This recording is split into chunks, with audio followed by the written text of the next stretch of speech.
Dr. Rajkumari, do you want to ask a question because you have raised hand?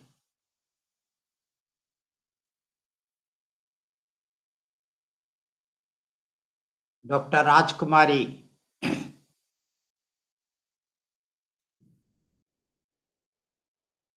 Dr. Praveen Ansari, do you want to ask a question because you have raised hand?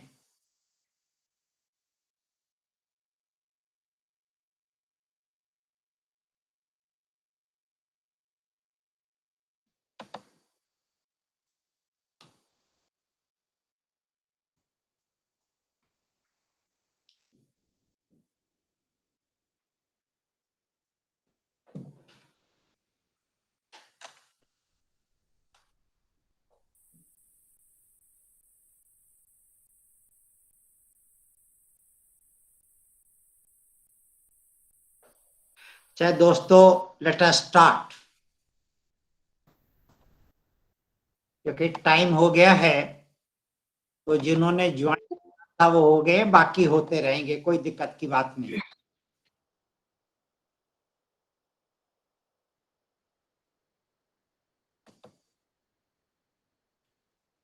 दोस्तों, कल जो मैंने करवाया था उसमें से अगर आपको कोई सवाल पूछना हो तो आप पहले सवाल पूछ लीजिए,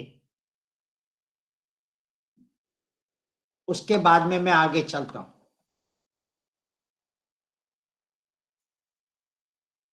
आप अपना क्वेश्चन चैट बॉक्स में भी लिख सकते हैं, और जो अनम्यूट करके पूछना चाहे वो अनम्यूट करके पूछ लें।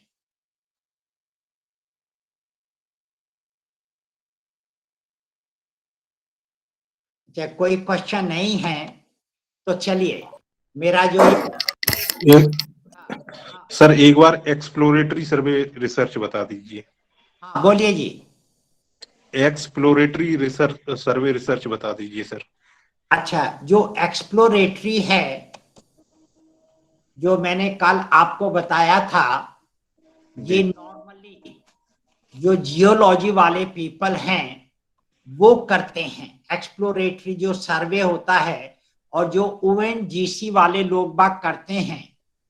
मान लीजिए आप एजुकेशन के, अगर आपको कोई स्कूल बनाना है या कॉलेज बनाना है तो आप उसके लिए सर्वे करोगे कि कहाँ पे बनाना चाहिए, कहाँ पे जमीन मिलेगी, कहाँ पे बच्चे आ सकेंगे, इत्यादि इत्यादि। इस तरह का ये एक्सप्लोरेटरी होता है। और एजुकेशन में नॉर्मली एक्सप्लोरेटरी आप नहीं करते, बट जियोलॉजी में वो होता है ये, क्योंकि जियोलॉजी में तो काम ही यही है, एक्सप्लोर करना। तो एक्सप्लोरेटरी रिसर्च आप जो करोगे, या तो वो डिस्क्रिप्टिव सर्वे रिसर्च होगी या कोरिलेशनल सर्वे हो। नॉर्मली आप एक्सप्लोरेटरी नहीं करेंगे। Okay sir, thank you. ये मैंने कल आपसे सवाल पूछा था कि what is a systematic activity. अगर आप में से कोई इसका आंसर बताना चाहते हैं तो बता दीजिए, अदरवाइज मैं बताता हूं इसका आंसर।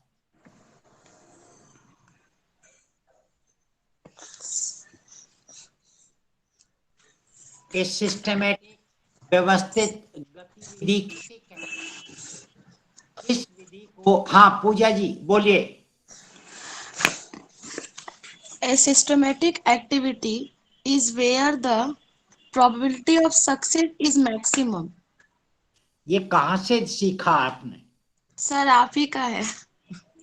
कहाँ से देख लिया आपने? सर आपके बुक्स जो है बहुत सारे, और भी एनसीईआरटी के जो भी है उनसे मैंने कल आपका क्लास किया, उसके बाद मैंने बहुत सारे वीडियोस देखे, उसी से फिर से दोबारा, क्योंकि मैं चाहती थी कि इसको और अच्छे से मैं रिपीट कर सकूं, इसके वेरी लिए मैंने देखा। Very good. तो आपको मेरी किताब से मिला या मेरे वीडियो से मिला या किसी सर और? बुक्स भी अवेलेबल है, कुछ पीडीएफ भी थे, और कुछ जो एनसीईआरटी की जो ऑफिशियल वेबसाइट है वहां पर बहुत सारे आपने जो लाइव सेशन किए हैं उससे मैंने देखा। अच्छा, मतलब वो सारे आपने मेरे ही लेक्चर देखे हैं? जी आप सर। 100% करेक्ट है पूजा जी। अब आपको ये याद हो गया है, अब जी भूलना सर। नहीं सर, बिल्कुल। नहीं। Very good, thank you very much, thank you sir. Thank you. तो देखिए, जहां पे सफल सफल सफलता के चांसेस सबसे ज्यादा होंगे, जिस एक्टिविटी के द्वारा सफलता के चांसेस सबसे ज्यादा होंगे, उस एक्टिविटी को सिस्टमैटिक एक्टिविटी कहते हैं। तो systematic activity is one where the probability of success is maximum. Systematic activity is one where the probability of success is maximum. ये इसका आंसर है। और दूसरा जो क्वेश्चन है, पूजा जी आप दूसरे क्वेश्चन का भी आंसर बताएंगी क्या? जी सर। हाँ बोलिए। सर इसका आंसर तो पूरी तरह से मुझे उतना समझ में नहीं आया, क्लियर नहीं है, फिर भी थोड़ा सा एक दो सेंटेंस में बोल पाऊं। बताओ। सर इसमें आपने बेस पूछा था, हाँ और आपने जो समझाया है सेशंस में उसमें ये दिया था कि base is degree of applicability और यूटिलिटी। बिल्कुल ठीक है, बहुत। जी। अब आप इसको थोड़ा सा एक्सप्लेन कर पाएंगी क्या? जी सर। आप इसको थोड़ा इसका वर्णन कर पाएंगी, एक्सप्लेन कर पाएंगी क्या? आपका आंसर 100% सही। सर वही है कि एक्शन एक।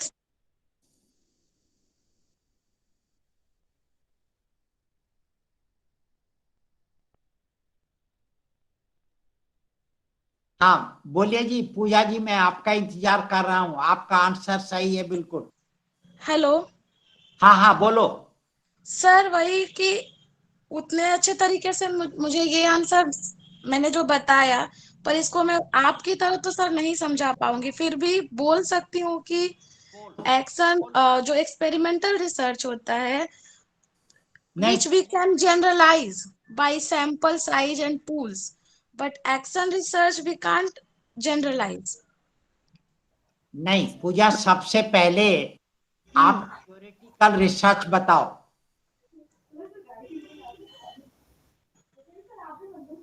चलिए मैं बताता हूँ। Thank you very much. जी सर। जी सर। Thank you Pooja. हाँ संध्या, आप बताओगे क्या? Yes sir, action research sir जैसे एक उस पे की जाती है, इमीडिएटली जो रिसर्च की जाती है, जैसे सर क्लास में जो भी अपन बच्चों के साथ में या किसी जैसे कोई रिजल्ट वगैरह है उसके ऊपर अपन रिसर्च करते हैं कि ये रिजल्ट मतलब इस बार बच्चों का सही नहीं गया है या कम मार्क्स आए हैं बच्चों के, तो किस उस पर आए हैं। सर इमीडिएट जो रिसर्च की जाती है वो एक्शन रिसर्च होती है। संध्या, मैं एक्शन रिसर्च क्या होती है ये नहीं पूछ रहा हूँ। यस मैं सर। ये 3 तरह की रिसर्चेज होती हैं, इनका आधार क्या है डिफरेंशिएट सर करने ये का? सर ये इनको डिफरेंशिएट सर परिणाम के आधार पर किया जाता है इनको। अरे कोई भी शोध होगा उसका कोई ना कोई तो परिणाम होगा ही। Yes sir. कोई रिसर्च ऐसी है जिसका परिणाम ना हो? No sir. बस तो फिर वो तो नहीं। हाँ प्रीति महाजन, डॉक्टर प्रीति महाजन सिसोदिया, आप कुछ कहना चाहती थी?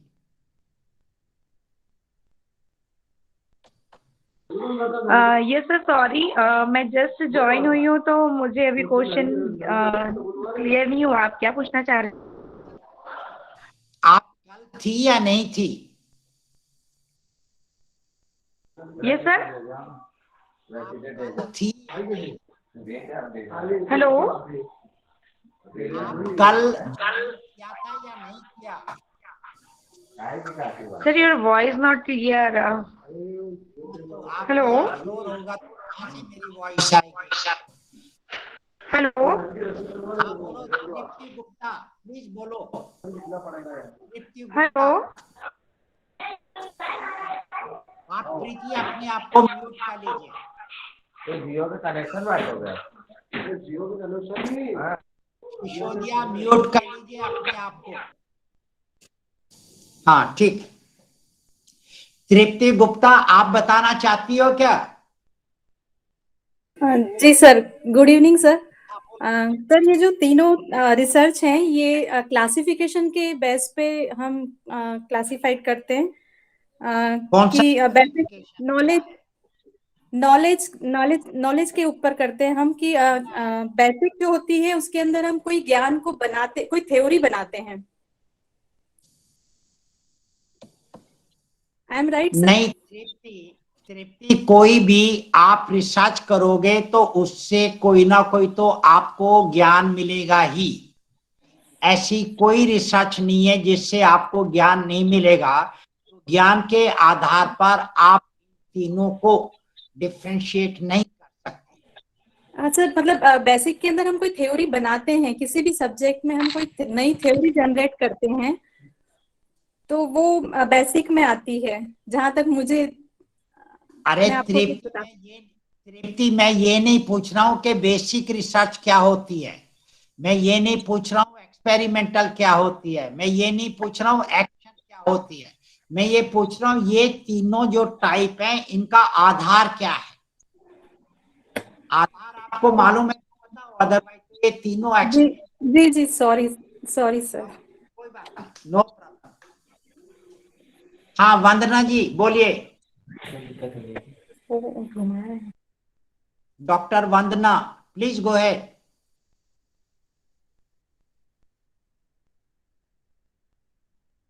हाँ बोलिए ना वंदना जी।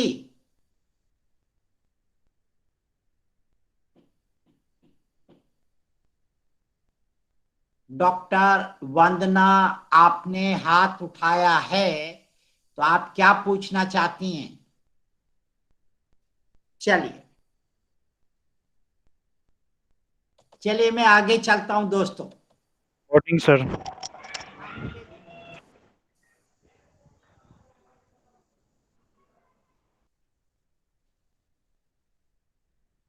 चलिए मैं आगे चलता हूं।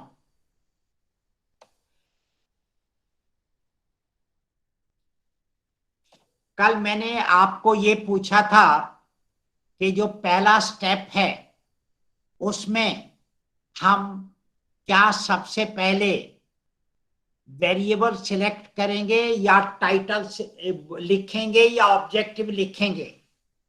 तो इन वेरिएबल, टाइटल और ऑब्जेक्टिव का क्या क्रम होना चाहिए? आप में से कोई बताएगा क्या? सर फर्स्टली टाइटल लेंगे, उसके बाद सर वेरिएबल लेंगे, ऑब्जेक्ट ऑफ प्रॉब्लम लेंगे, उसके बाद सर वेरिएबल लेंगे। इसका मतलब ये है अगर आप वेरिएबल बाद में सिलेक्ट करोगी तो जब टाइटल लिखोगी तो टाइटल में फिर वेरिएबल आएगा या नहीं आएगा?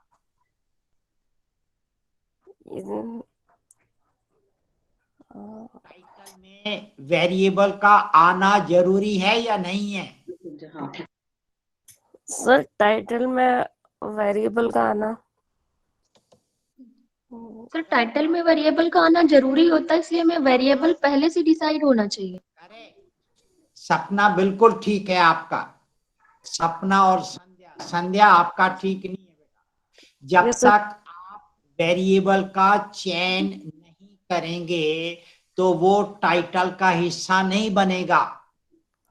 तो Yes, आपको सबसे पहले वेरिएबल का चयन करना है, चर का चयन करना है कि आप किस चर पर काम करना चाहते हैं। yes, sir. एक बार आपने चर का चयन कर लिया तो उसके बाद बताइए आपको टाइटल लिखना चाहिए या ऑब्जेक्टिव लिखना चाहिए? Sir objective.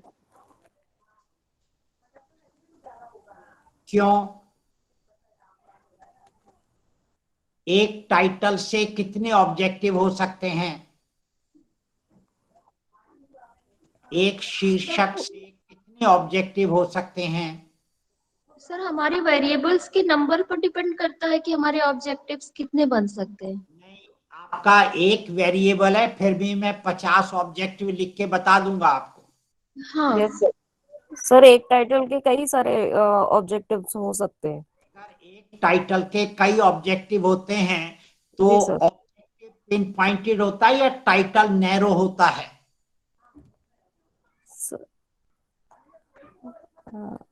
सर टाइटल, अगर टाइटल नैरो नहीं होगा तो उससे 20 ऑब्जेक्टिव हो जाएंगे क्या? सर टाइटल नैरो होगा। टाइटल नैरो होगा। अगर वो नैरो नहीं होगा तो उससे आप एक से ज्यादा उद्देश्य नहीं लिख सकते, ऑब्जेक्टिव नहीं लिख सकते। Yes sir. आपका पहले वाला जो स्टेप है उसके अंदर सबसे पहले आपको वेरिएबल का चयन करना पड़ेगा, उसके बाद में आपको टाइटल लिखना पड़ेगा, उसके और बाद ऑब्जेक्ट। ऑब्जेक्टिव लिखने पड़ेंगे, और ऑब्जेक्टिव हमेशा पिन पॉइंटेड होते हैं। जी सर। जब तक आपको पिन पॉइंटेड ऑब्जेक्टिव नहीं होंगे आपको नहीं पता लगेगा कि आगे क्या करना। Yes sir. अब मुझे बताइए कि मैं आपको पहली स्टेप के डिटेल बता दूं या सारे स्टेप्स पहले बता दूं और फिर डिटेल बताऊं? सर स्टेप्स बता दीजिए, फिर उसके बाद बस। डिटेल। ठीक है, चलिए यस सर, पहले स्टेप्स फिर डिटेल। Yes sir. मैं आपको सारे स्टेप्स बता। तो पहला स्टेप है आइडेंटिफिकेशन ऑफ प्रॉब्लम। आप हिंदी में लिख लीजिएगा जो आपको लिखना है। जो दूसरा स्टेप क्या हो सकता है?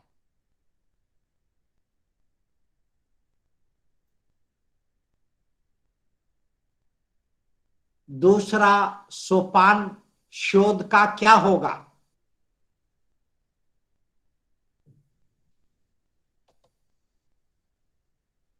Selection of the problem. अरे भाई वो selection Review of the literature. Problem माने वेरिएबल भाई। सर वेरिएबल प्लानिंग है। हाँ बोलिए। निर्धारण। Sir planning. हाँ संध्या बोलो। जी सर, प्लानिंग होगी क्या? नहीं। Okay sir. आप में से जो सेकंड स्टेप होगा उसको हम कहते हैं फॉर्मुलेशन। उसको फॉर्मुलेशन ऑफ हाइपोथेसिस कहते हैं। ये आपका दूसरा सोपान होगा। इसमें देखे जो मैं आपको बताऊं कि हाइपोथेसिस क्या होते हैं। हाइपोथेसिस इज द किसी समस्या का संभावित समाधान। Hypothesis is the Hypothesis is a tentative solution towards a problem. tentative solution of the problem। किसी भी समस्या का संभावित सॉल्यूशन को हम हाइपोथेसिस कहते हैं, परिकल्पना कहते हैं। एक तो ये परिभाषा है और दूसरी परिभाषा है कि hypothesis is the intelligent guess about the solution of the problem.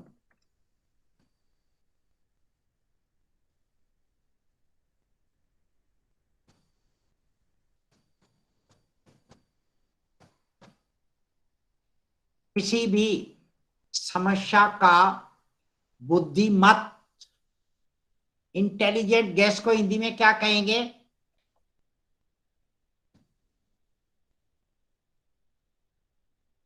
बुद्धिमत अनुमान कह दूं क्या? इंटेलिजेंट गेस क्या बुद्धिमत कहेंगे? अनुमान। जी सर। ठीक है, बुद्धिमत अनुमान हो गया। संभावित किसी नहीं, संभावित नहीं, बुद्धिमत। बुद्धिमत्ता बुद्धिमत्तापूर्ण है।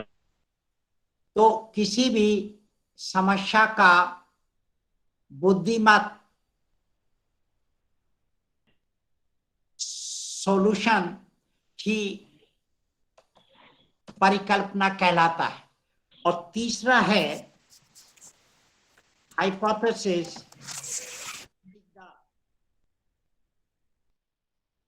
conjectural statement about a relationship between variables.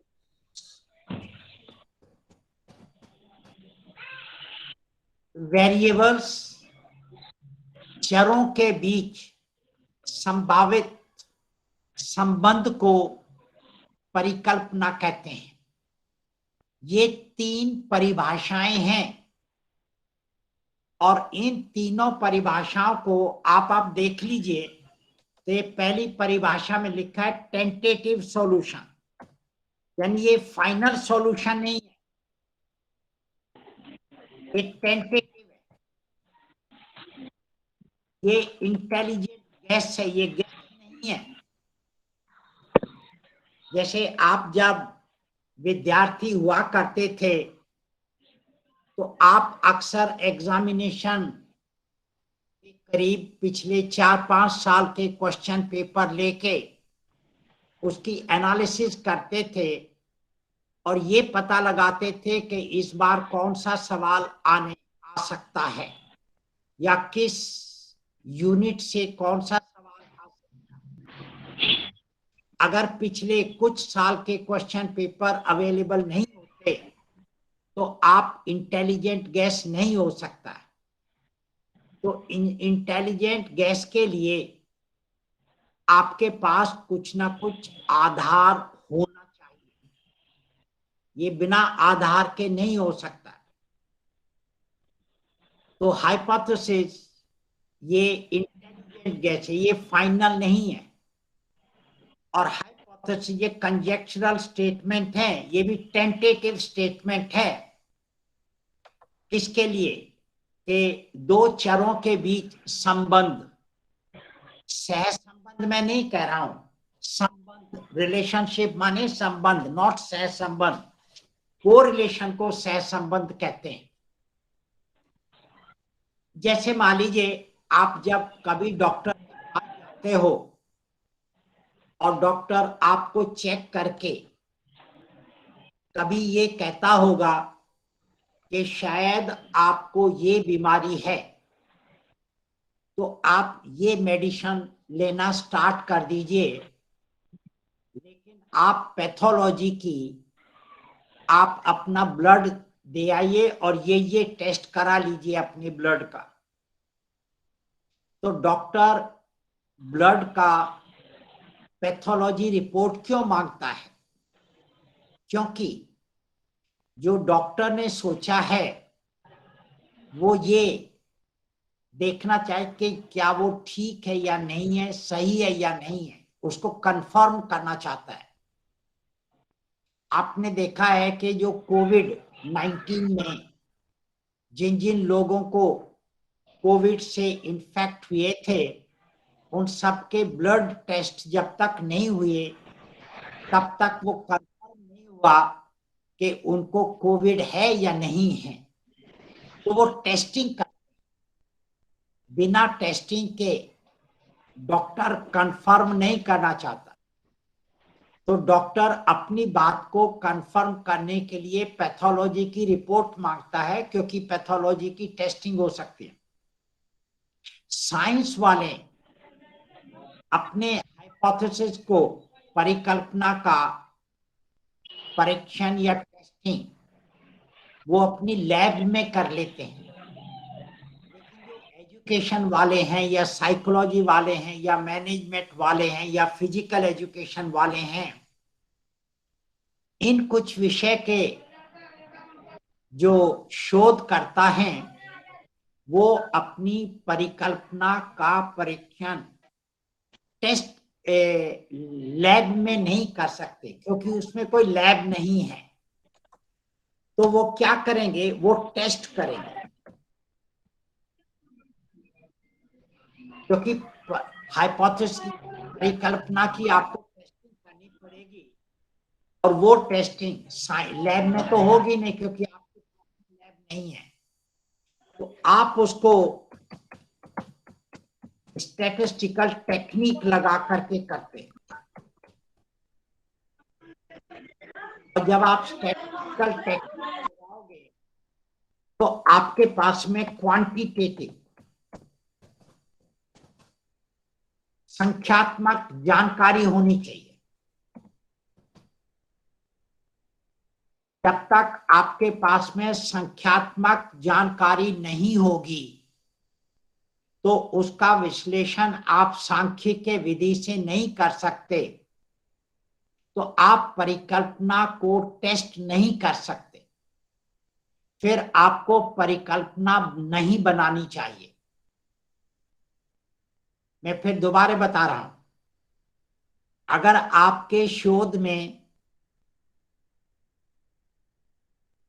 गुणात्मक जानकारी आती है जिसका विश्लेषण सांख्यिकीय विधि के द्वारा नहीं हो सकता, इसलिए आप परिकल्पना नहीं बना सकते। लेकिन अगर आपके पास में संख्यात्मक जानकारी है, क्वांटिटेटिव डेटा है, तो उसका परीक्षण आप सांख्यिकीय विधि से कर सकते हैं और आप हाइपोथेसिस को टेस्ट कर सकते हैं। तो जिस शोध में आपके पास में संख्यात्मक जानकारी होगी उसी के अंदर आप हाइपोथेसिस बना सकते हैं, लेकिन जहां पर आपके पास में क्वालिटेटिव जानकारी है वहां पे आप हाइपोथेसिस नहीं बना सकते। तो हाइपोथेसिस जो सेकंड स्टेप है ये आपकी क्वालिटेटिव रिसर्च में नहीं होगा, ये फॉर्मुलेशन ऑफ हाइपोथेसिस गुणात्मक शोध में नहीं होता है। ये हाइपोथेसिस आपकी फिलोसॉफिकल रिसर्च में नहीं होगा, हिस्टोरिकल रिसर्च में नहीं होगा, डिस्क्रिप्टिव सर्वे में नहीं होगा और केस स्टडी में नहीं होगा। ये फॉर्मुलेशन ऑफ हाइपोथेसिस केवल कोरिलेशनल सर्वे में होगा और एक्सपेरिमेंटल में होगा, अन्यथा ये और किसी भी तरह के शोध में नहीं होगा।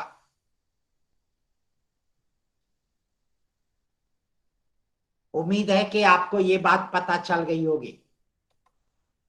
तो मैंने आपको हाइपोथेसिस की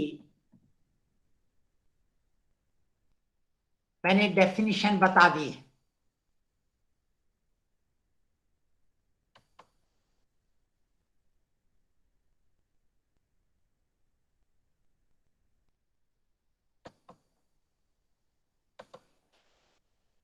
अब देखिए, जो हाइपोथेसिस मैंने बताया कि वो इंटेलिजेंट गैस है, तो उसका कोई ना कोई आधार होना चाहिए।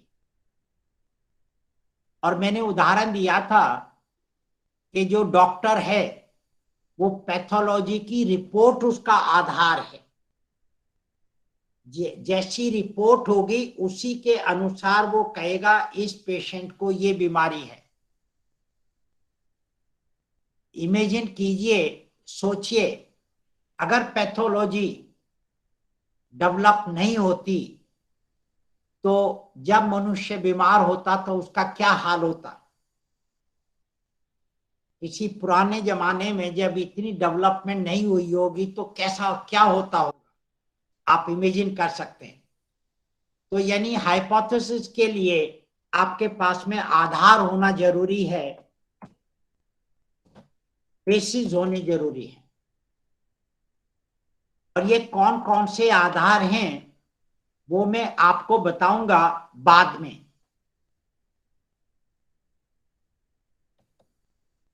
मैंने आपको हाइपोथेसिस की डेफिनेशन हिंदी में बता दी थी, मैं फिर बताता हूं। समस्या का संभावित उत्तर ही सॉल्यूशन ही परिकल्पना है। यानी परिकल्पना समस्या के संभावित सॉल्यूशन को कहते हैं, या समस्या का संभावित सॉल्यूशन परिकल्पना है। आप इसको हिंदी में कैसे लिखना है लिख सकते हैं, कोई दिक्कत नहीं है। दूसरी परिभाषा है कि समस्या का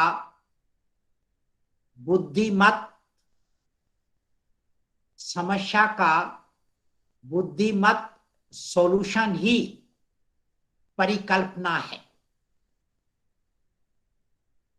इसको आप हिंदी में और अच्छी तरह से कर लीजिए, आपको ज्यादा अच्छा आता है। तीसरा है कि चरों के बीच संभावित संबंध को परिकल्पना कहते हैं। तो ये मैंने आपको परिकल्पना हिंदी में परिभाषा आप चाहते थे, मैंने बता दिया आपको। बेसिस अभी मैंने नहीं बताया, मैं बता दूंगा। फिर है कि टाइप्स ऑफ हाइपोथेसिस। आप में से कोई बताएगा कि हाइपोथेसिस कितने प्रकार के होते हैं?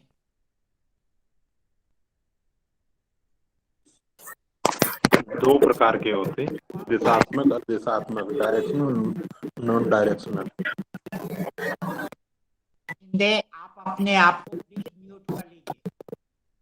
डॉक्टर शिंदे म्यूट कर लीजिए। तो दो प्रकार की परिकल्पनाएं होती है, सार्वभौमिक परिकल्पना और अस्तित्वपरक परिकल्पना है। अनु शिंदे म्यूट कर लीजिए प्लीज। हेलो, अनु शिंदे आपको मेरी बात अगर सुन रही है, म्यूट कर लीजिए प्लीज आप अपने आप को। हाँ जितेंद्र जी आप बता रहे थे भैया, फिर दोबारा बताना। Directional non directional. अच्छा ठीक है, अब आप म्यूट कर लीजिए जितेंद्र जी आप अपने आप को। हाँ अनु जी, अनु शिंदे अब आप बताइए। जी सर परिकल्पना जैसे एक होता है एक्सपेरिमेंटल हाइपोथेसिस होगा और on the basis of statement होगा।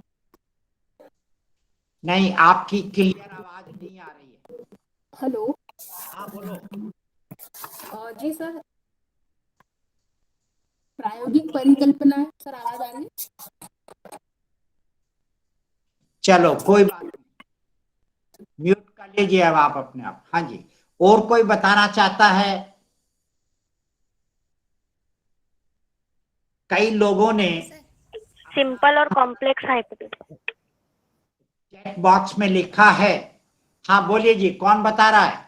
तृप्ति sir simple hypothesis, complex hypothesis, alternative hypothesis, नहीं संध्या, डायरेक्शनल। ये कहाँ से पढ़ लिए आपने? किस विद्वान की किताब से पढ़े हैं संध्या? नहीं सर ये गलत है। ये किस किताब से पढ़े हैं आपने? ओ माय गॉड, गलत है संध्या, म्यूट कर लीजिए अपने आप को अब आप। और कोई बताना चाहता है क्या? सर मैं बताऊं? अल्टरनेटिव हाइपोथेसिस और नल हाइपोथेसिस। Yes sir. बोलिए Gupta. Yes sir, null hypothesis and alternative hypothesis, mainly दो ही हाइपोथेसिस बनती है बिल्कुल और उन्हीं पे बिल्कुल गलत है। चलिए मैं बताता हूं, आप लोगों को नहीं मालूम। देखिए, एक टाइप ऑफ हाइपोथेसिस होता है और एक फॉर्म्स ऑफ हाइपोथेसिस होता है।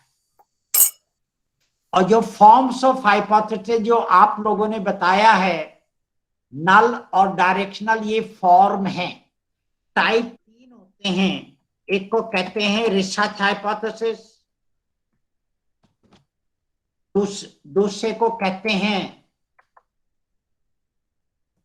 स्टैटिस्टिकल हाइपोथेसिस,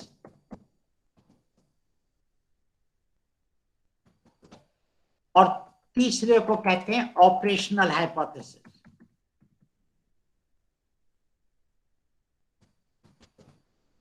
ये 3 प्रकार के हाइपोथेसिस होते हैं और मैक्सिमम किताबों में गलत दिया हुआ है।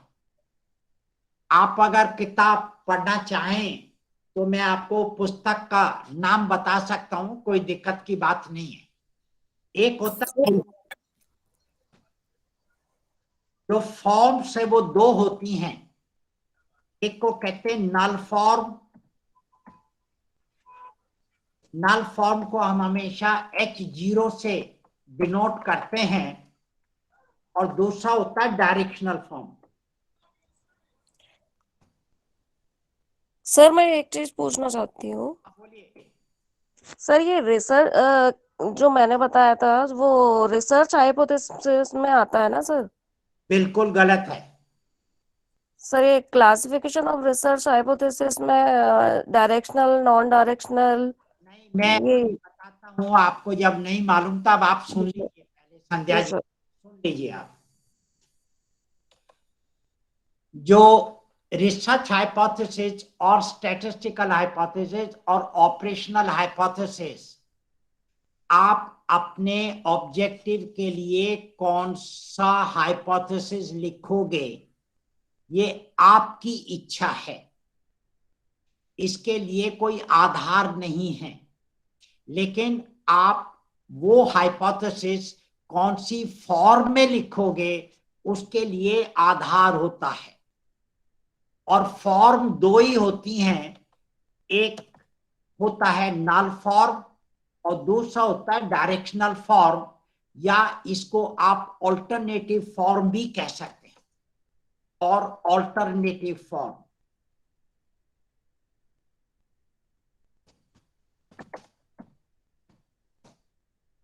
ये आपको अपने उद्देश्य के लिए परिकल्पना नल फॉर्म में बनानी है या डायरेक्शनल फॉर्म में बनानी है, दिशाई बनानी है या शून्य बनाने, इसका आपकी अपनी इच्छा नहीं है, उसके आधार होते हैं, तो बेसिस होते हैं। तो जो बेसिस ये मैंने आपको यहाँ लिखे थे, अभी बताए नहीं है, मैं बताऊंगा आपको।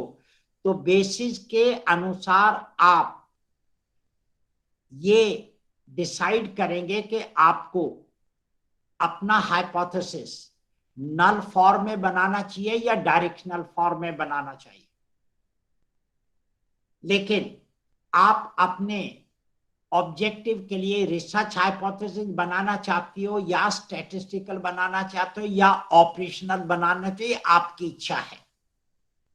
अगर आप रिसर्च हाइपोथेसिस नल फॉर्म में बनाती हो या स्टैटिस्टिकल हाइपोथेसिस नल फॉर्म में बनाती हो या ऑपरेशनल हाइपोथेसिस नल फॉर्म में बनाते हो, तो फॉर्म के लिए आपके पास में बेस है, उसी के आधार पे आप डिसाइड करेंगे कि आपको कौन सा फॉर्म बनाना। एक बार आपको ये पता चल गया, फिर आपको हाइपोथेसिस की वर्डिंग करनी होगी। तो हाइपोथेसिस की वर्डिंग कौन से टेंस में करनी चाहिए?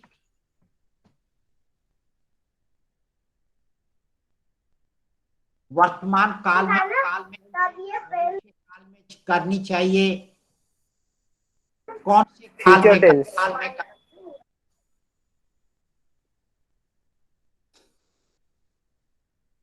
हाँ पांडे जी बोलिए, मोक्ष पांडे। जी सर, वर्तमान काल में। बिल्कुल ठीक है, बिल्कुल ठीक, 100% करेक्ट भैया। आपको हमेशा क्योंकि उसका आधार है, और जब किसी चीज का आधार होता है तो आप उसको भूतकाल में नहीं लिख सकते, आपको वर्तमान काल में ही लिखना पड़ेगा। और जब आप लिखते हैं तो उसमें सिग्निफिकेंट शब्द का होना अति आवश्यक है, सार्थक, ये आपको पता होना चाहिए। उसके बाद में क्योंकि हाइपोथेसिस टेंटेटिव होता है तो इसका आपको टेस्टिंग करनी पड़ेगी। जब आप टेस्टिंग करेंगे तो आपको दो कॉन्सेप्ट पता होने चाहिए। एक का नाम है डिग्री ऑफ फ्रीडम, स्वतंत्रता का अंश, जिसको हम स्मॉल df से डिनोट करते हैं, और दूसरा है लेवल ऑफ सिग्निफिकेंस।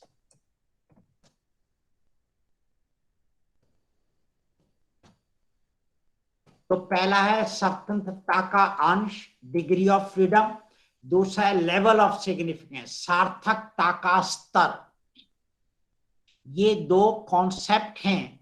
अगर ये दोनों आपको समझ में आते हैं तो आप हाइपोथेसिस की टेस्टिंग कर सकते हो, नहीं आते तो फिर आप हाइपोथेसिस की टेस्टिंग नहीं कर सकते। फिर आपको पता होना चाहिए कि one tail test and two tail test.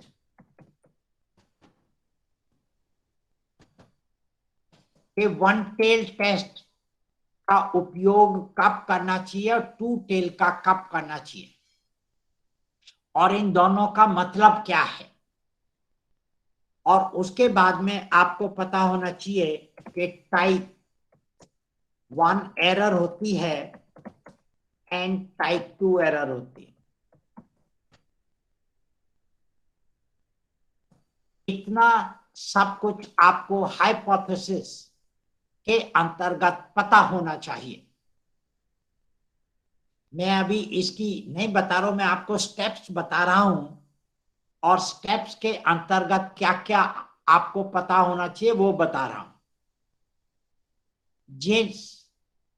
जिन शोध में फॉर्मुलेशन ऑफ हाइपोथेसिस दूसरा सोपान है, उसका तीसरा सोपान होगा डेटा कलेक्शन।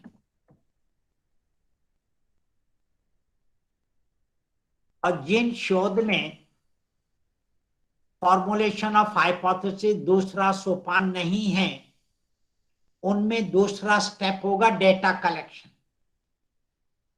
तो ये जो डेटा कलेक्शन है ये डिपेंड करता है कि ये सेकंड स्टेप होगा या थर्ड स्टेप होगा।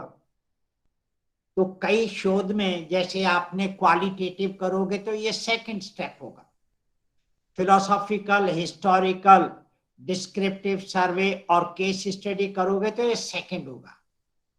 अन्यथा कोरिलेशनल में और एक्सपेरिमेंटल में ये तीसरा स्टेप होगा। जब आप डेटा कलेक्ट करते हो तो जैसे फिलोसॉफिकल रिसर्च में आप डेटा कलेक्ट करोगे तो वो हमेशा आपको प्राइमरी सोर्स से ही करना पड़ेगा। अगर आप महात्मा गांधी के विचार, शिक्षा के बारे में आपको पता लगाना है तो महात्मा गांधी द्वारा लिखी गई पुस्तक का ही आपको अध्ययन करना पड़ेगा। अगर आप वैल्यूज के बारे में, विवेकानंद के विचार आप पता लगाना चाहते हैं तो आपको विवेकानंद द्वारा लिखी पुस्तक का ही अध्ययन करना पड़ेगा। तो फिलोसॉफिकल में आप हमेशा जो प्राइमरी सोर्स यूज होता है, प्राथमिक जो ओरिजिनल होता है। अगर आप मुंशी प्रेमचंद के बारे में गांव की हालत देखना चाहो कि उन्होंने क्या कहा है, किस तरह का वर्णन किया, तो मुंशी प्रेमचंद के द्वारा लिखी गई पुस्तकें उनका ही अध्ययन करना पड़ेगा, या महादेवी वर्मा ने क्या कहा है उनका ही करना पड़ेगा। या अगर आपको काका हाथरस पे काम करना है तो आपको उन्हीं के द्वारा जो लिखी गई है उनका आपको अध्ययन करना पड़ेगा, प्राइमरी सोर्स में आता है। लेकिन अगर आप हिस्टोरिकल रिसर्च कर रहे हैं तो आप प्राइमरी सोर्स का भी यूज कर सकते हैं और सेकेंडरी का भी। वैसे करना चाहिए प्राइमरी का, अगर प्राइमरी आपको ना मिले तो सेकेंडरी का कर सकते हैं, कोई दिक्कत की बात नहीं है। लेकिन अगर आप सर्वे करना चाहते हैं या एक्सपेरिमेंट करना चाहते हैं या केस स्टडी करना चाहते हैं तो आपको फील्ड में जाकर के डेटा लेना पड़ेगा। और जब आप फील्ड में जाकर के डेटा लेते हैं तो वहां पे एक बात आती है जिसको सैंपलिंग कहते हैं। आपको सैंपलिंग करनी पड़ेगी, क्योंकि बिना सैंपलिंग किए बिना आप डेटा इकट्ठा नहीं कर सकते। तो सैंपलिंग के अंतर्गत आपको पता होना चाहिए कि यूनिवर्स क्या होता है, और फिर पॉपुलेशन क्या होती है।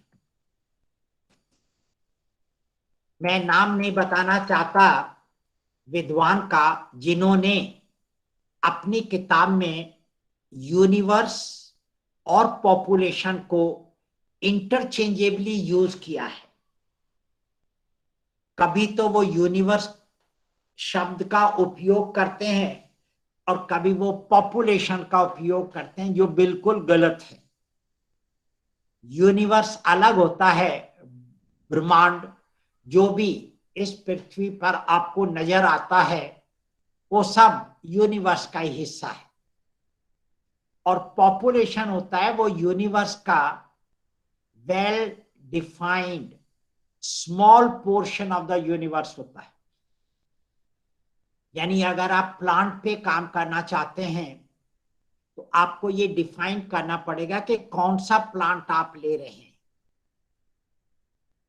अगर आप मछली पे काम करना चाहते तो कौन सी तरह की मछली आप ले रहे हैं ये आपको डिफाइन करना पड़ेगा, फिर वो उसकी पॉपुलेशन हो जाएगी। इसके बाद में एक दूसरा होता है जिसको हम सैंपल कहते हैं, क्योंकि आप कभी भी पूरी जनसंख्या से जानकारी एकत्रित नहीं कर पाते हैं तो आप सैंपल लेते हैं। मैं इन हर शब्द को एक्सप्लेन करूंगा, चिंता करने की जरूरत नहीं है। इसके बाद में एक और होता है जिसको फ्रेम कहते हैं। कुछ लोग बात इसको सैंपलिंग फ्रेम भी कहते हैं। फ्रेम या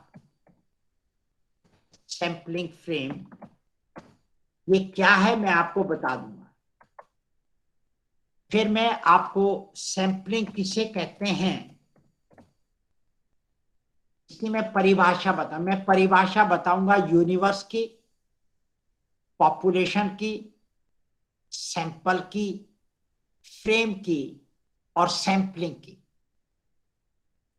फिर क्योंकि सैंपलिंग हम जब करते हैं तो सैंपलिंग की कुछ टेक्निक्स होती हैं।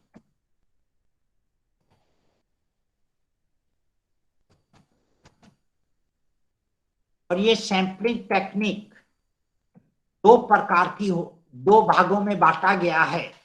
एक को कहते हैं नॉन प्रोबेबिलिटी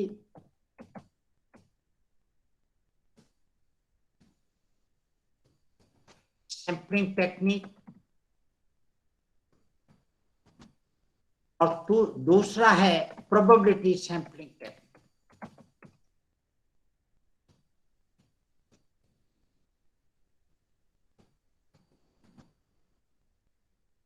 ये नॉन प्रोबेबिलिटी सैंपलिंग टेक्निक में कौन कौन सी आती हैं और प्रोबेबिलिटी में कौन कौन सी आती है मैं आपको बता दूंगा, कोई चिंता की बात नहीं है। और ये बहुत ही इंपॉर्टेंट है। अक्सर आप अगर थीसिस उठा के देखें शोध गंगा में से, तो आपको पता लगेगा कि मैक्सिमम लोग बागों ने जो सैंपलिंग टेक्निक का नाम गलत लिखा हुआ है। अधिकतर लोग बाग लिख देते हैं रैंडम सैंपलिंग, जबकि उनको ये पता नहीं है कि रैंडम सैंपलिंग कब यूज होनी चाहिए, इसका उपयोग कब करना चाहिए। खैर कोई बात नहीं।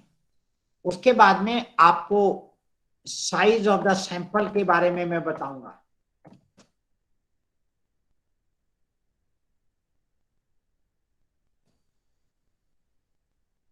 अक्सर जब भी आरडीसी होती है तो आरडीसी में जो एक्सपर्ट होते हैं और जो कैंडिडेट होता है, कई बार उसमें काफी डिस्कशन होता है साइज ऑफ द सैंपल को लेके। कई बार कैंडिडेट कहता कि मैं 400 लोगों से जानकारी लूंगा, तो कई बार एक्सपर्ट कहता है आप 500 से क्यों नहीं ले सकते।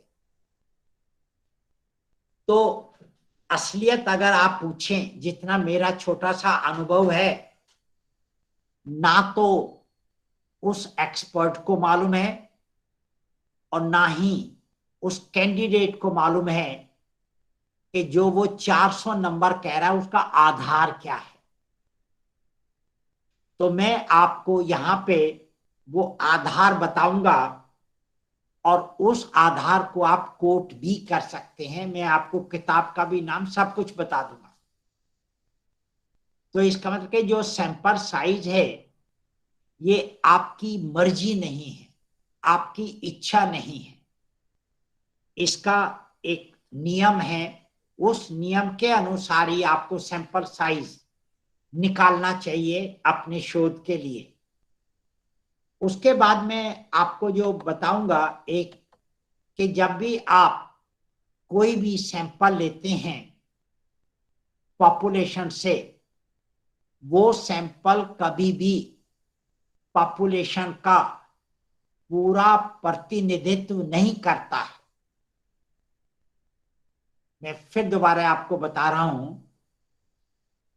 कि जब भी आप पॉपुलेशन से सैंपल लेंगे, जो सैंपल होगा वो कभी भी जनसंख्या को पूरी तरह उसका प्रतिनिधित्व नहीं करते हैं, पॉसिबल ही नहीं है। जहां पे ह्यूमन बीइंग्स होते हैं, क्योंकि उनमें इतना पॉपुलेशन में अंतर है, इंडिविजुअल डिफरेंसेस हैं, आप साइकोलॉजी में पढ़ते होंगे, कि उसकी वजह से ये पॉसिबल ही नहीं है। तो मैं आपको यहाँ पे बताऊंगा कि कुछ सैंपलिंग एरर होती है।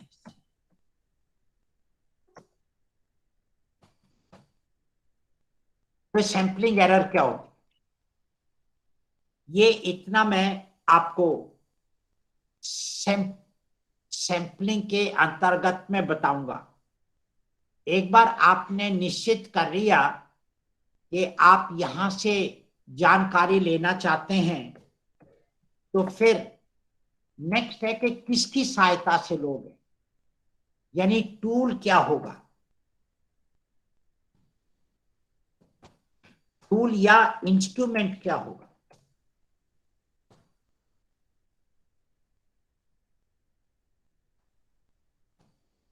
देखिए, नॉर्मली एजुकेशन में टूल का उपयोग होता है, लेकिन साइकोलॉजी के अंदर आपको पता है कई इंस्ट्रूमेंट भी हैं। तो अगर आप अपने शोध में टूल का यूज कर रहे हैं तो आपको टूल शब्द यूज करना चाहिए, और इंस्ट्रूमेंट का कर रहे हैं तो आप इंस्ट्रूमेंट यूज कर लीजिए। इंस्ट्रूमेंट नॉर्मली आप फिजिकल एजुकेशन या साइंस में होता है, मेडिकल साइंस में होता है, एग्रीकल्चर में होता है। तो एजुकेशन में या सोशल साइंस में नॉर्मली टूल होता है। तो जो भी टूल की विशेषता होगी वही विशेषता आपके डेटा की बन जाएगी।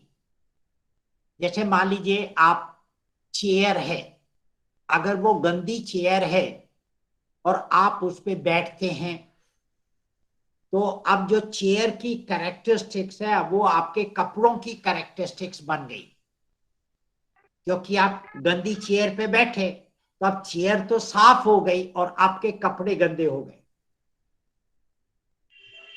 जैसे आपने प्लेट ली और प्लेट गंदी है और उसमें आपने सब्जी डाल दी, तो अब जो प्लेट की विशेषता है वो अब आपकी सब्जी की विशेषता बन गई। तो क्योंकि प्लेट गंदी थी अब आपकी सब्जी गंदी हो गई। ये जैसा आप टूल लेंगे, जिस तरह की टूल की विशेषता होगी वो ही विशेषता आपके पद्धतियों की हो जाएगी, डेटा की हो जाएगी।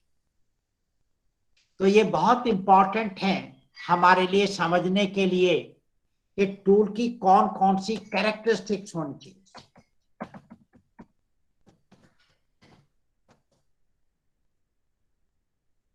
फिर दो शब्द हैं, एक को हम कहते हैं मेजरमेंट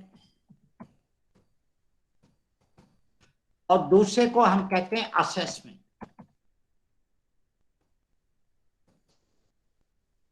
साइंस के अंदर, मेडिकल साइंस के अंदर, एग्रीकल्चर में, आपके फिजिकल एजुकेशन में कई बार हम मेजरमेंट का यूज करते हैं, लेकिन एजुकेशन के अंदर हम मेजरमेंट का यूज नहीं कर सकते, हमको असेसमेंट का यूज करना होगा। आपको मालूम है एक संस्था है जो NAAC, national assessment and accreditation council है, वो नेशनल मेजरमेंट नहीं है, क्योंकि जो भी कॉलेजेज में या यूनिवर्सिटी में है उसका हम कभी भी मेजर नहीं कर सकते, हम उसको असेस करना ही पड़ेगा हमको। तो हमें मेजरमेंट में और असेसमेंट में क्या अंतर है ये पता होना चाहिए, और ये मैं आपको अंतर बताऊंगा। उसके बाद में मैं आपको ये बताऊंगा कि जो टूल हैं वो अक्सर दो भागों में उनको विभाजित किया गया है। एक को कहते हैं स्टैंडर्डाइज्ड और दूसरे को कहते हैं अनस्टैंडर्डाइज्ड।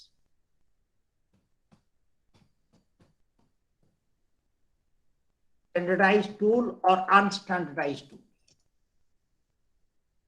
इन दोनों में अंतर क्या है और कौन से टूल है जिनको हमें स्टैंडर्डाइज करना चाहिए और कौन से टूल है जिनको हम कभी भी स्टैंडर्डाइज नहीं कर सकते।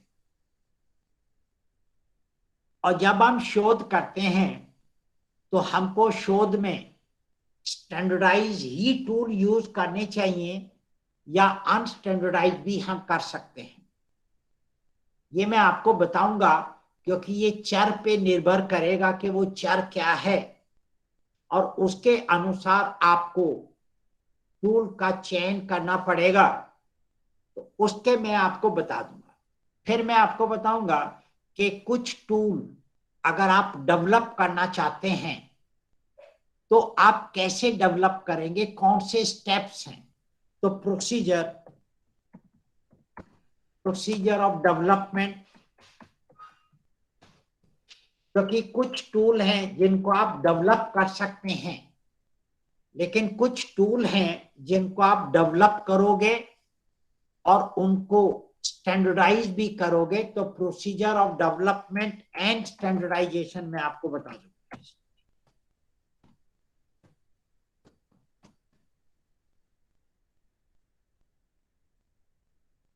ये मैं इसके अंतर्गत आपको बताऊं, इसमें मैं फिर आपको नॉर्म्स क्या होते हैं, उनकी जरूरत क्यों है, इसके बारे में मैं आपको बताऊं। फिर हम जब डेटा कलेक्ट करते हैं तो किस हम उपकरण का उपयोग करेंगे और कहां से हम डेटा लेंगे। तीसरा है विधि कौन सी है, मेथड ऑफ रिसर्च कौन से।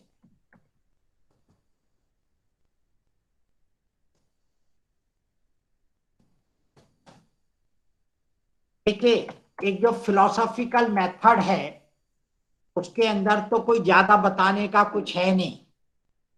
टाइटल कैसे लिखते हैं मैं बता दूंगा आपको, डेटा कहां से कलेक्ट करोगे बता दूंगा, विश्लेषण कैसा होगा बता देंगे। हिस्टोरिकल में आपको प्राइमरी सोर्स और सेकेंडरी सोर्स के बारे में पता होना चाहिए। उसके बाद में जो सर्वे है, सर्वे में बहुत ज्यादा कुछ बताने के लिए है नहीं, क्योंकि आपको कहां से लेना है, आपको सैंपलिंग कैसे करनी है, इस उपकरण का यूज करोगे, दैट्स ऑल। उसके बाद आपको ज्यादा जो पता लगाना है वो एक्सपेरिमेंटल मेथड के बारे में आपको पता लगाना। Historical method and experimental.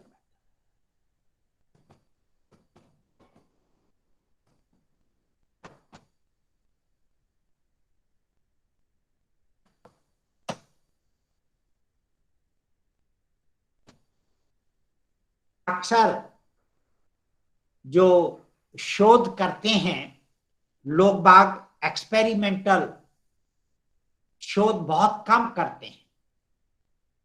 उसका कारण है क्योंकि कई जगह एक्सपेरिमेंटल मेथड पढ़ाया नहीं जाता और उनको पता भी नहीं है। तो जो एक्सपेरिमेंटल मेथड है इसमें हमको पता होना चाहिए कि भाई डिजाइन क्या हो, एक्सपेरिमेंटल डिजाइन किसे कहते हैं,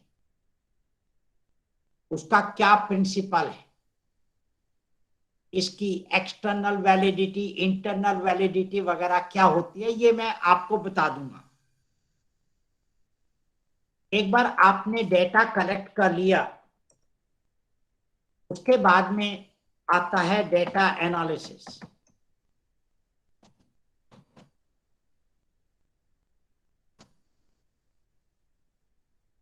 आपको पता है कि आपके पास में दो ही प्रकार की जानकारी आएगी। एक तो आपके पास में आएगी क्वालिटेटिव जानकारी, एक आपके पास में क्वालिटेटिव डेटा आएगा और एक आपके पास में आएगा क्वांटिटेटिव डेटा। इसके अलावा आपके पास में तीसरी प्रकार का कोई डेटा होगा ही नहीं। या तो आपके पास में हमेशा प्योर क्वालिटेटिव आएगा या प्योर क्वांटिटेटिव आएगा, क्योंकि जो आपका चर है उस चर से संबंधित या तो आपके पास में क्वालिटेटिव जानकारी आएगी या क्वांटिटेटिव आएगी। आप दोनों नहीं ले सकते हो, पॉसिबल ही नहीं है। अगर आपके पास में क्वालिटेटिव जानकारी है तो उसका विश्लेषण आप कौन सी विधि से करेंगे, उसको कहते हैं कंटेंट वैलिडिटी और कंटेंट एनालिसिस।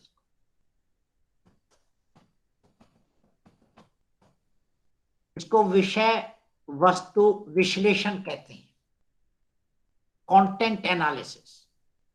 और ये बहुत ही कठिन होता है,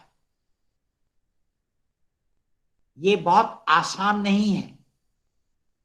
कहना बहुत आसान है, लेकिन जब आप इसका विश्लेषण करते हो तो बहुत ही मुश्किल है। आप जैसे आप में से काफी लोग बाग होंगे जो विद्यार्थियों के जो एग्जामिनेशन के पेपर है उनका विश्लेषण करते होंगे, उसको एग्जाम करते होंगे, एग्जामिन। तो हर क्वेश्चन का आंसर है वो क्वालिटेटिव है। अगर जब तक आप उसको वर्ड बाय वर्ड नहीं पढ़ोगे तब तक आप बच्चे का प्रॉपर इवैल्यूएशन नहीं कर सकते, पॉसिबल ही नहीं। और जब आप करोगे तो आप देखिए, आपको पता है कि इस क्वेश्चन का इस बच्चे ने ये आंसर लिखा और इस क्वेश्चन का इस बच्चे ने ये आंसर लिखा। अगर आप इम्तिहान में क्वेश्चन पेपर चेक करना चाहते हैं तो अगर आपके पास में 50 कॉपियां आई हैं तो हर स्टूडेंट का आप पहला क्वेश्चन या दूसरा क्वेश्चन आप पढ़िए, सबका दूसरा क्वेश्चन का आंसर, और फिर आप मार्किंग कीजिए। तब आपको पता लगेगा कि किसने सेकंड क्वेश्चन में क्या लिखा और किसने सेकंड क्वेश्चन में क्या लिखा है। हम ऐसा नहीं करते हैं, हम तो करते हैं पहला बच्चा है उसके सारे क्वेश्चन हमने आंसर चेक कर लिए और नंबर दे दिए, फिर तीसरा, और फिर भूल जाते हैं कि पहले ने क्या लिखा। खैर, तो ये कंटेंट एनालिसिस है जो कि काफी मुश्किल है। दूसरा है जिसको मेटा एनालिसिस कहते हैं।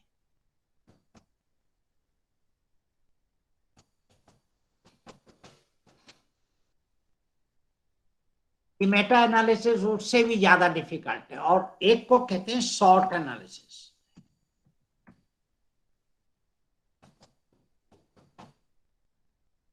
शॉर्ट एनालिसिस का स्ट्रेंथ, एस का मतलब होता है स्ट्रेंथ, कि इसमें पॉजिटिव एस्पेक्ट कितने हैं, इसकी मजबूती कितनी है, स्ट्रेंथ कितनी है। डब्ल्यू का मतलब वीकनेस, इसकी क्या क्या वीकनेस है। ओ का मतलब है अपॉर्चुनिटी, कि इसमें और क्या अच्छा होने की संभावना थी, अपॉर्चुनिटी थी, मौका था, चांसेस थे। और टी का मतलब थ्रेट, कि इसमें क्या क्या थ्रेट, या नेक वाले इसको चैलेंज कहते हैं, क्योंकि थ्रेट जो होता है वो काफी नेगेटिव होता है और गहरा नेगेटिव होता है, चैलेंज होता है वो माइल्ड होता है। तो ये शॉर्ट एनालिसिस आप कर सकते हैं। लेकिन जब क्वांटिटेटिव है तो इसमें आपके पास में जो डेटा है वो नंबर में आएगा, और जब नंबर में आएगा आपको पता होना चाहिए कि यहाँ पे स्केल्स ऑफ मेजरमेंट कहते हैं।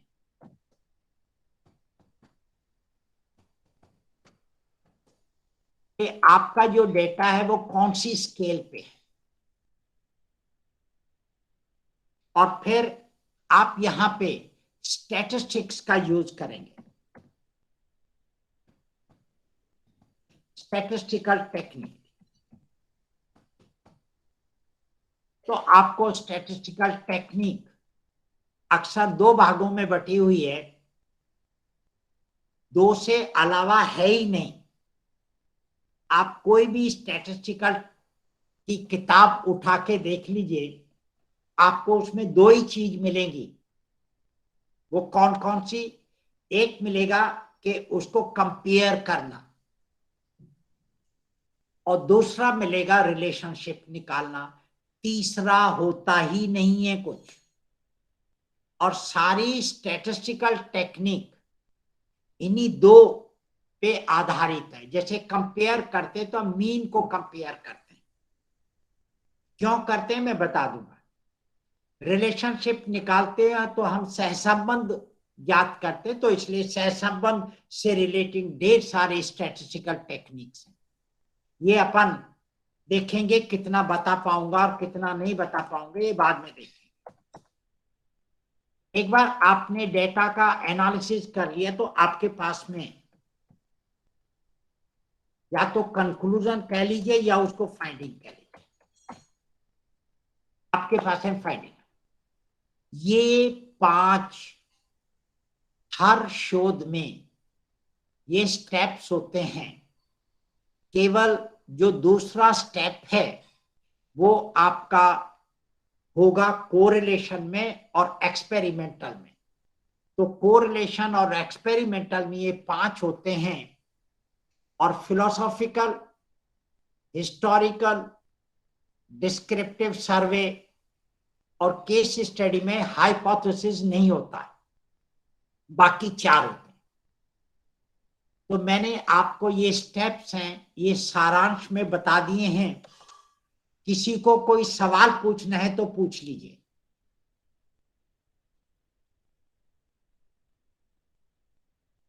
कोई सवाल पूछना है तो पूछ लीजिए।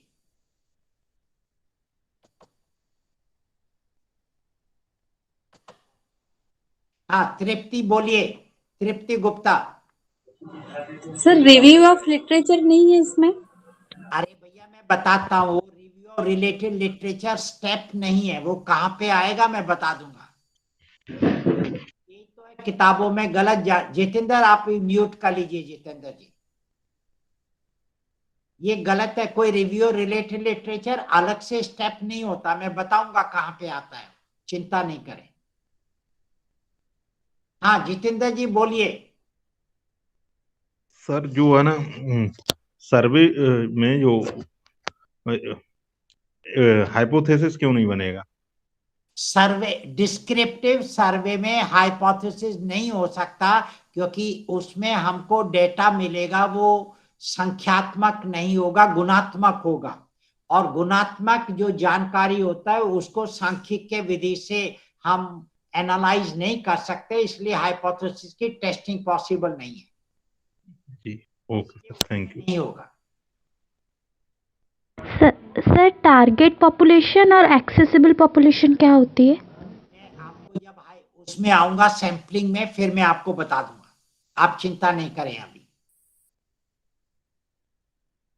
चलिए मैं अब आपको पहला स्टेप बता रहा हूं डिटेल में। अब मैं एक एक स्टेप लूंगा और उसकी मैं डिटेल बता दूंगा आपको। चलिए अब अपन चलते हैं और पहला स्टेप मैं लेता हूं आपको। ये हिंदी में तो सबको पता चल गया ना?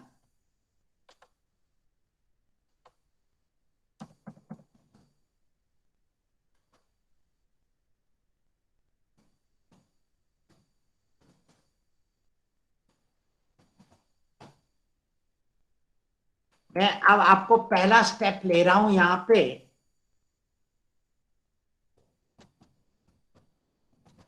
Identification of problem.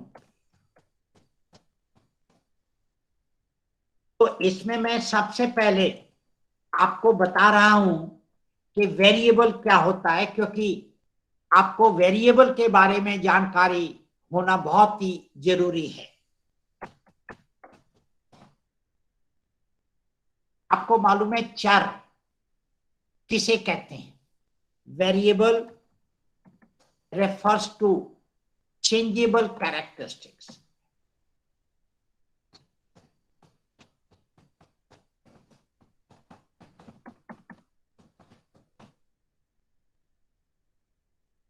परिवर्तनशील विशेषता को चर कहते हैं। परिवर्तनशील विशेषता को चर कहते हैं। मैं आपको उदाहरण दे रहा हूं।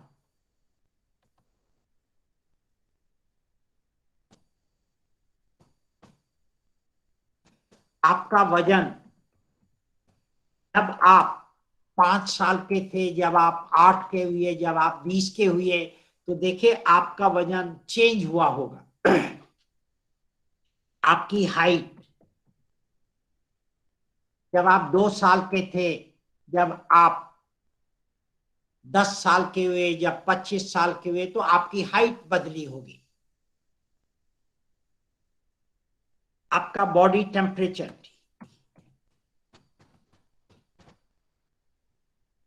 आपको कभी बुखार आया होगा तो आपका बॉडी टेम्परेचर नॉर्मल से ज्यादा हो गया। Blood pressure,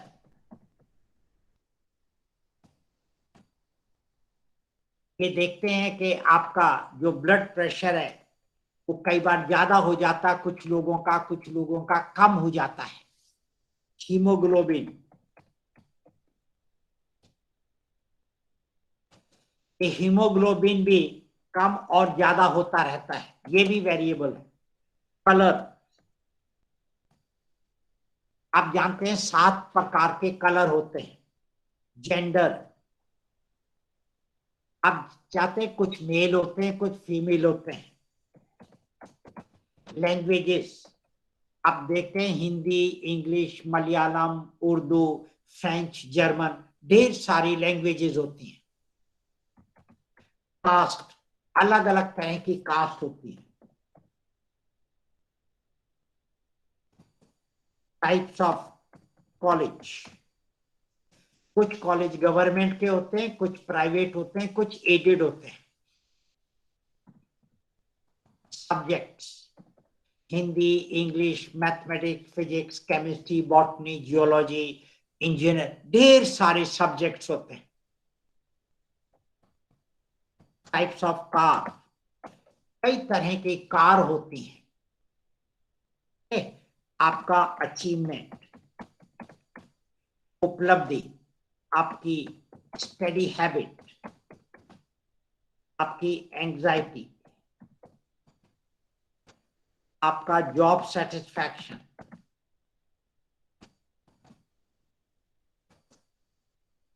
motivation, reasoning. और बताऊं या रहने दो? बस सर। मैंने आपको ये चरों के इतने उदाहरण दे दिए, और उदाहरण दो क्या? सर 1-2 और बता दीजिए। 1-2 और बता दूं? जी। चलो मैं बता देता हूं, मुझे क्या फर्क पड़ता है। मैरिटल स्टेटस,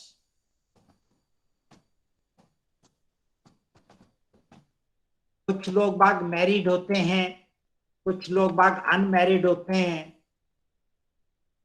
और कुछ लोग बाग डाइवर्स होते हैं। तो ये आपका ये मैरिटल स्टेटस है।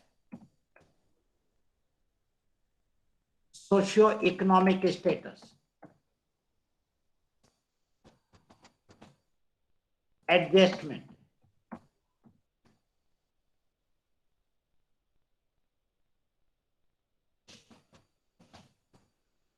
Personality, interest, teaching experience. और बताऊं क्या?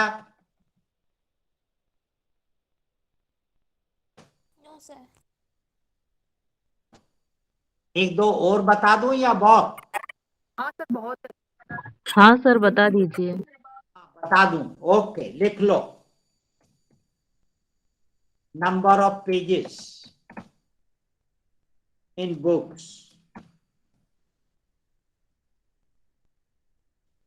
number of books,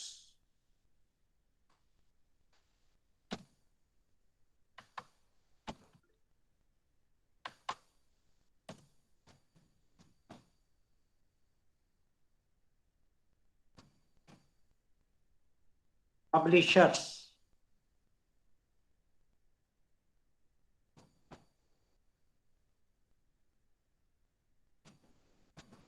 power of lens,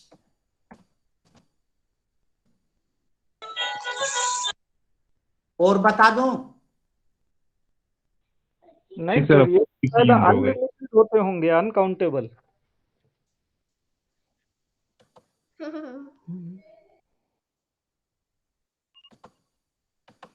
हाँ जी, और बता दूं या पेट भर गया?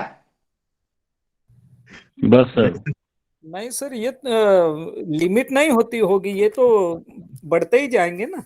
हाँ, ये तो बढ़ते ही जाएंगे भैया, जब है तो बढ़ते ही जाएंगे। सही बात हाँ, है। ये मतलब वो तो टर्म्स एंड कंडीशन पर डिपेंड करेगा। ऐसे तो अब कई सारे लिखे जा सकते हैं। बिल्कुल ठीक है आपकी बात। और सर एक क्वेश्चन और, ये रिफर्स टू की जगह प्रेजेंट भी हो सकता है क्या? नहीं, प्रेजेंट नहीं होता है।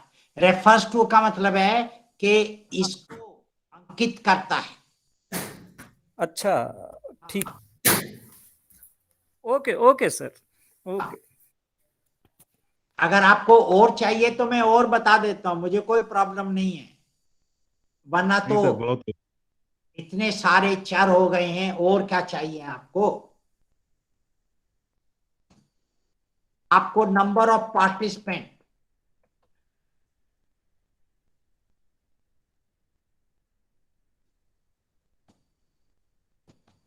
Number of students, number of colleges, और लिख लीजिए, कितना भी लिख लीजिए, ढेर सारे हैं। Number of cities, districts, okay. चलिए, स्पीड ऑफ कार,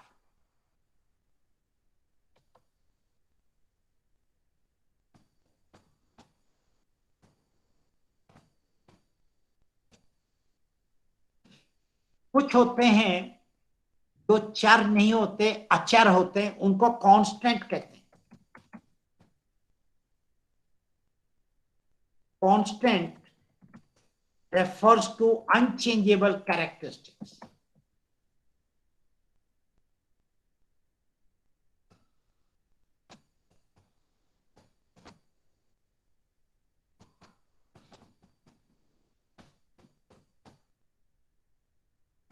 जिस विशेषता को बदल नहीं सकते उसको हम कांस्टेंट कहते हैं, स्थिर कहते हैं।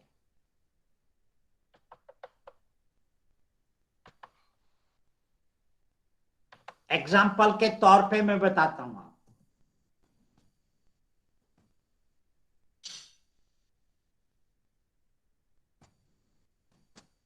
जैसे number of days in a week,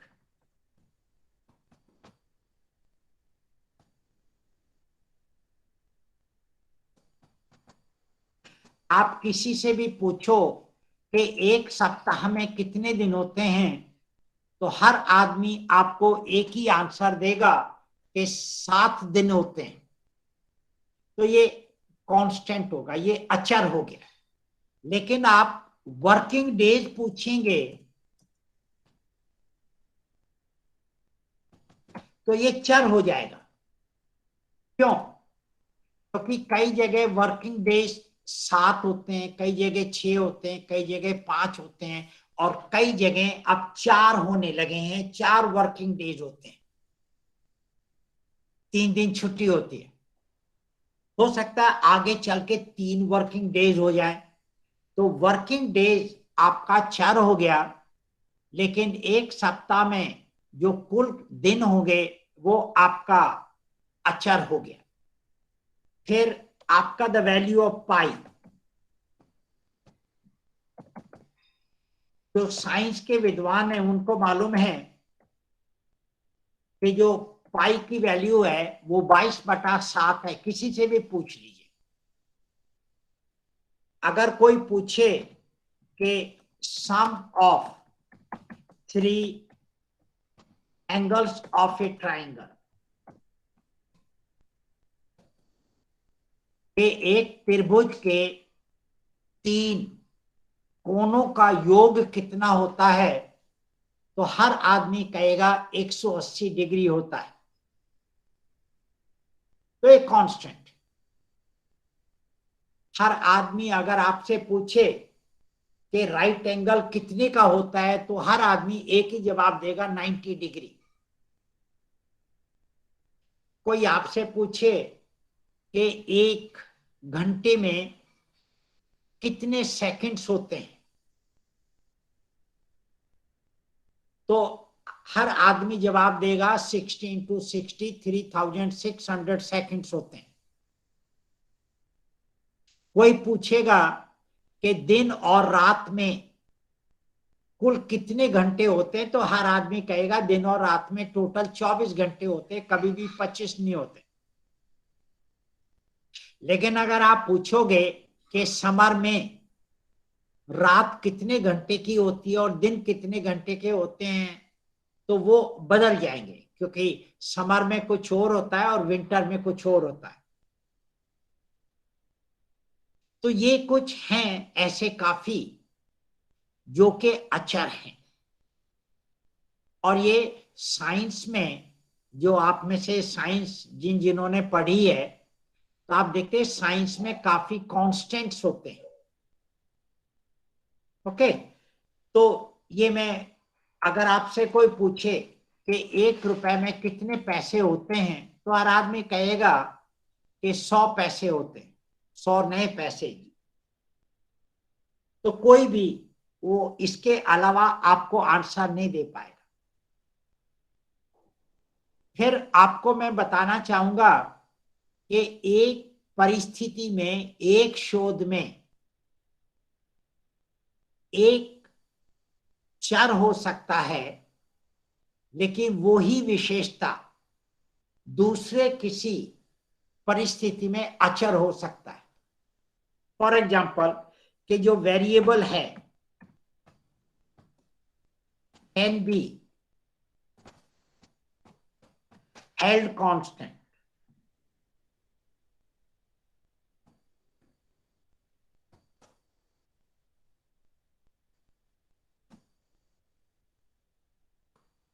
कि चर को अचर बनाया जा सकता है, लेकिन अचर को चर नहीं बनाया जा सकता। बट कांस्टेंट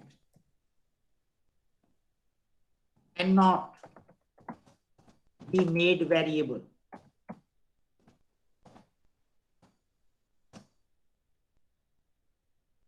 चर को अचर बनाया जा सकता है, लेकिन अचर को चर नहीं बनाया जा सकता कभी भी।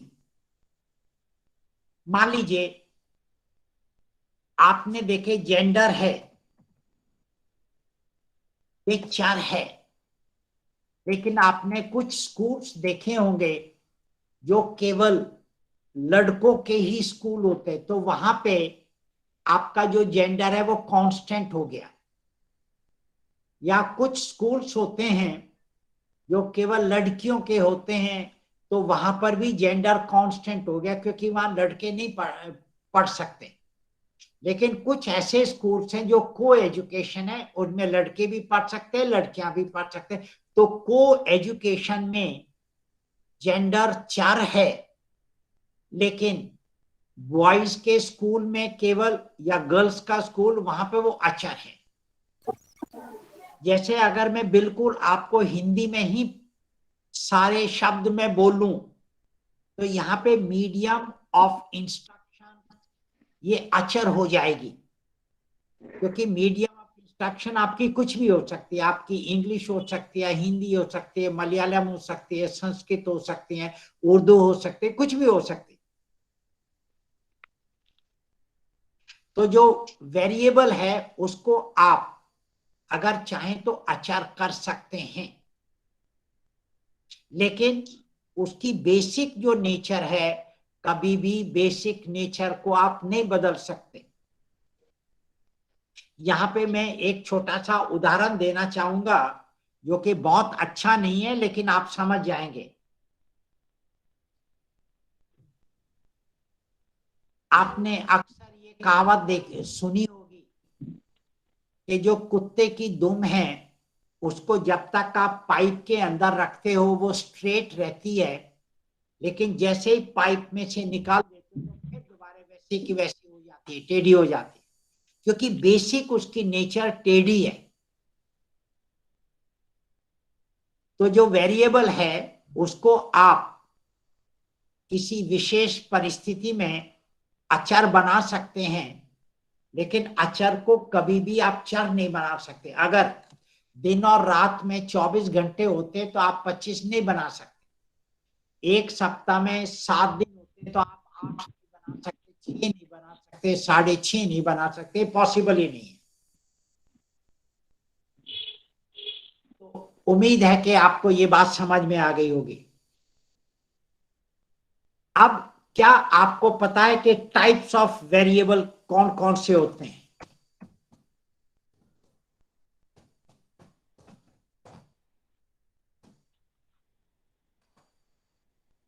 चर कितने प्रकार के होते हैं, कोई बताएगा आप में से क्या?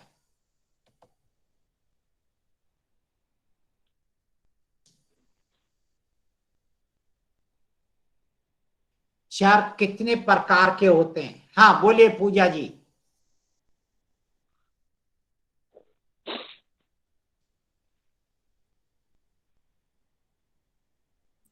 6 टाइप्स होता है सर। हाँ बोलिए विश्वाल। सर वेरिएबल 6 टाइप्स का होता है। एक होता है इंडिपेंडेंट वेरिएबल, एक होता है डिपेंडेंट वेरिएबल, एक होता है कंफाउंडिंग वेरिएबल, एक होता है एक्सट्रेनियस वेरिएबल। विश्वाल जी किसने आपको पढ़ाया है?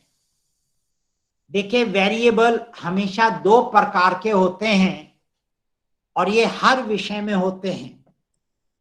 एक वेरिएबल है जिसको कहते हैं सतत और दूसरा वेरिएबल है जिसको कहते हैं असतत। और हर किताबों में जो आपने अभी बताया है कि इंडिपेंडेंट वेरिएबल, डिपेंडेंट वेरिएबल, ये इंडिपेंडेंट और डिपेंडेंट हमेशा एक्सपेरिमेंटल शोध में ही काम आते हैं। ये कभी भी सर्वे रिसर्च में नहीं होते हैं, कभी भी फिलोसॉफिकल रिसर्च में नहीं होते हैं, कभी भी क्वालिटेटिव में नहीं होते, कभी भी इसमें केस स्टडी में नहीं होते, कभी भी आपका हिस्टोरिकल में नहीं होते हैं। तो किताबों में दोस्तों आधी जानकारी गलत दी हुई है और इसीलिए कई बार जब आप थीसिस लिखते हैं तो उसमें आप गलत इंफॉर्मेशन दे देते हैं। तो जो चार हैं वो दो प्रकार के होते हैं। एक को कहते हैं continuous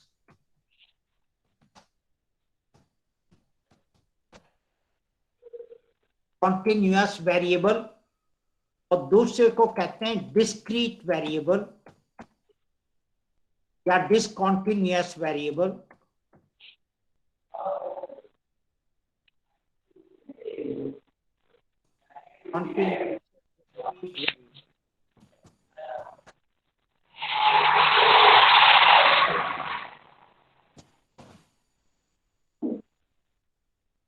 So continuous variables are those which can be expressed both in are those which can be expressed both in whole number as well as fraction.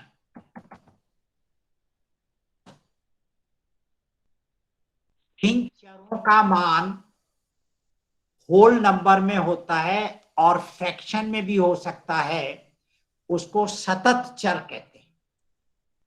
Example,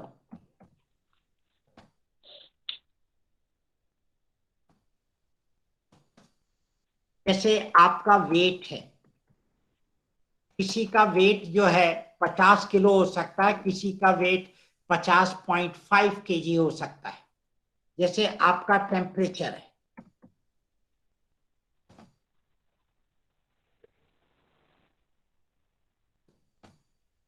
किसी का टेम्परेचर 99 डिग्री हो सकता है, किसी का 99.5 हो सकता है। पावर ऑफ लेंस, किसी लेंस की पावर 1 हो सकती है, किसी लेंस की पावर 0.25 हो सकती है। जैसे अचीवमेंट, किसी को 20 में से 20 नंबर मिल सकते, किसी को 20 में से 8.5 नंबर भी मिल सकते हैं। रीजनिंग, ये भी आपका फ्रैक्शन में भी हो सकता है, होल नंबर में भी हो सकता है।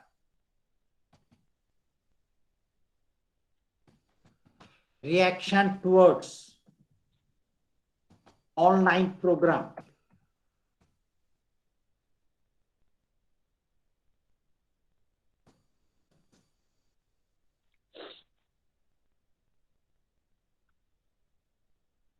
आपका हीमोग्लोबिन,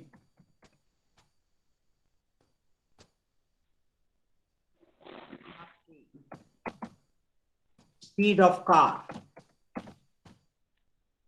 आपकी किसी भी चीज की कॉस्ट,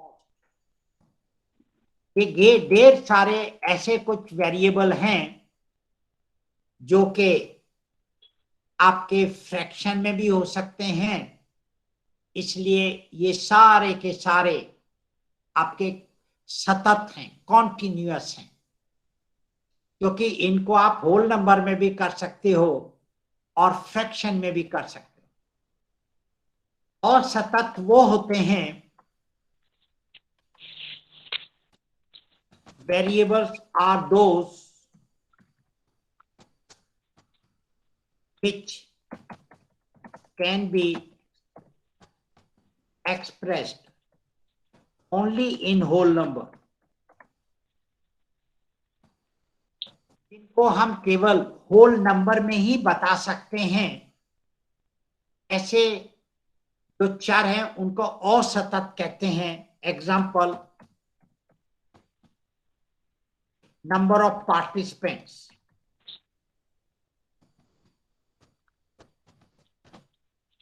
caste, subjects, colors, आपका intensity of red colour continuous है।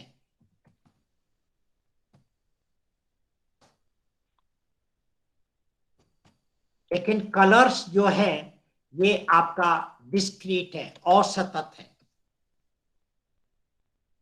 लैंग्वेजेस,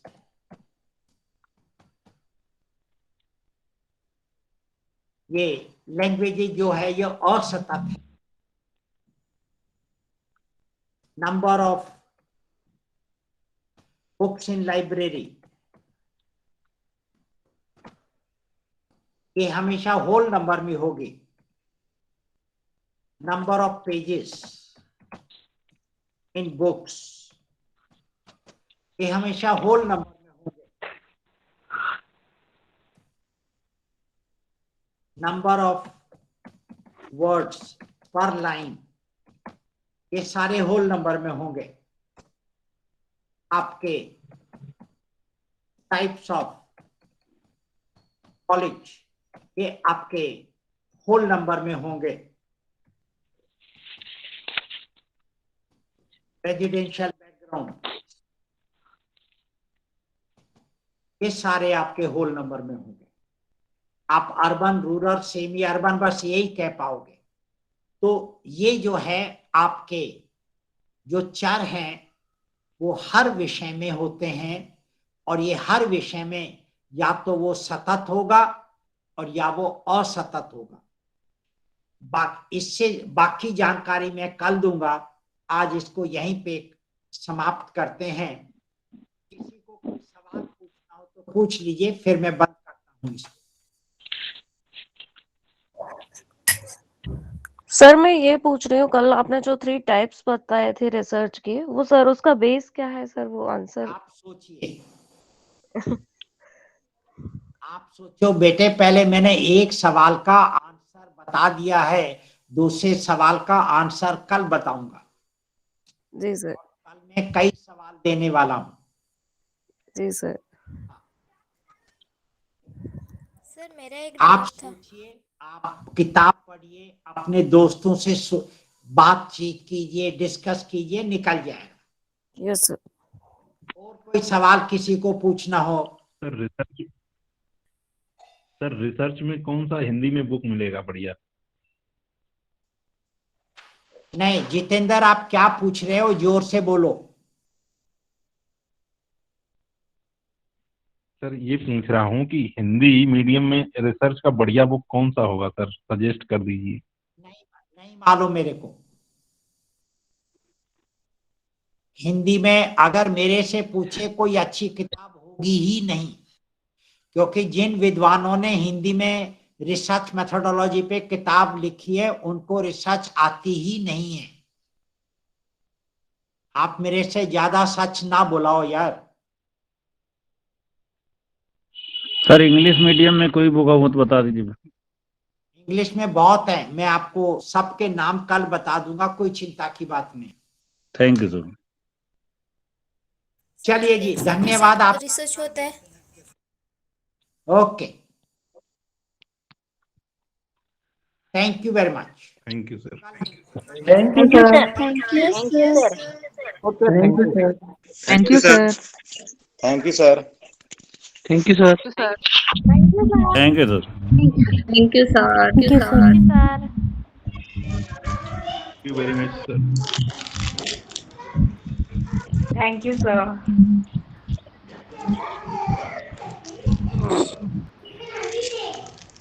अरे तो चले ही जा रहा है यार, छोटी इसको सही करना।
टाइप करते हैं ना उस पर